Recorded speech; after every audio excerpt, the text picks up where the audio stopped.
There's been a lot of talk about the status of the United States nuclear weapons. Their great power.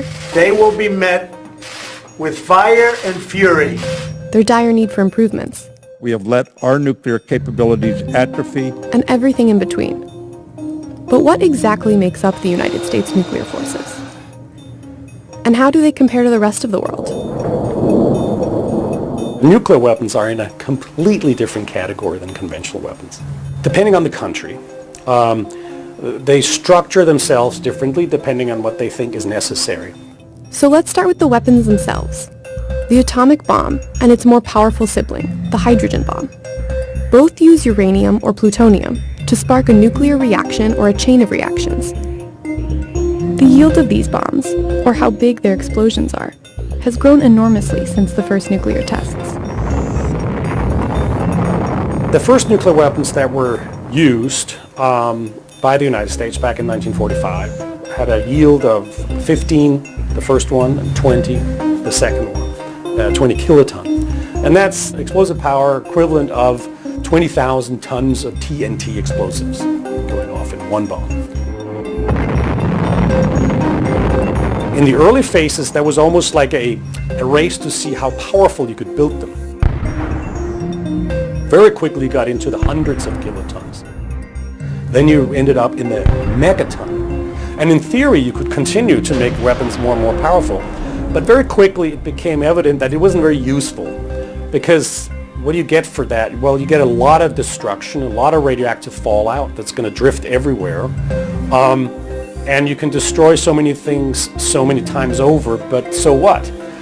So gradually, as delivery systems got more accurate, they could turn down the yield, the power of the weapons.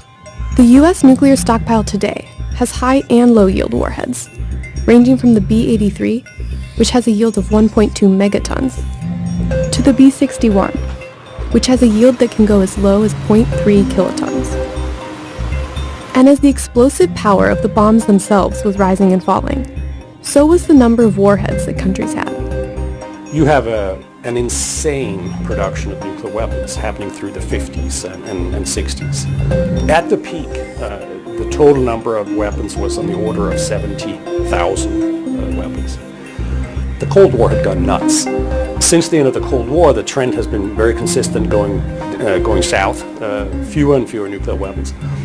Now it's sort of leveling out a bit, where it is as if the nuclear weapon states are sort of slowing down the disarmament process. Right now, there's about 15,000 nuclear weapons in 9 countries' stockpiles around the world. And even that is still enough to flatten dozens of cities, destroy crucial ecosystems, and kill millions. The smallest arsenal, according to Christensen's estimates, belongs to North Korea. Their arsenal right now is it's immature. It's building in capacity. The largest arsenals still belong to the Cold War rivals. But those massive arsenals of nuclear bombs are only one part of a country's nuclear forces. Another crucial part are the delivery systems for those weapons, which is how countries launch bombs to their intended targets. That's where the nuclear triad comes in. You may have heard it mentioned before. The 3 legs of the triad, though, do you have a priority? Because I want to go to Senator Rubio after that. I think to me, nuclear is just the power, the devastation is very important to me. It's a 3-pronged military force structure to launch nuclear weapons, developed during the Cold War and still maintained by the US and Russia. The triad is supposed to ensure that some of a nation's nuclear weapons could survive a first strike attack and launch a successful second strike back at the attacking nation. All these delivery systems and warheads need a big support apparatus.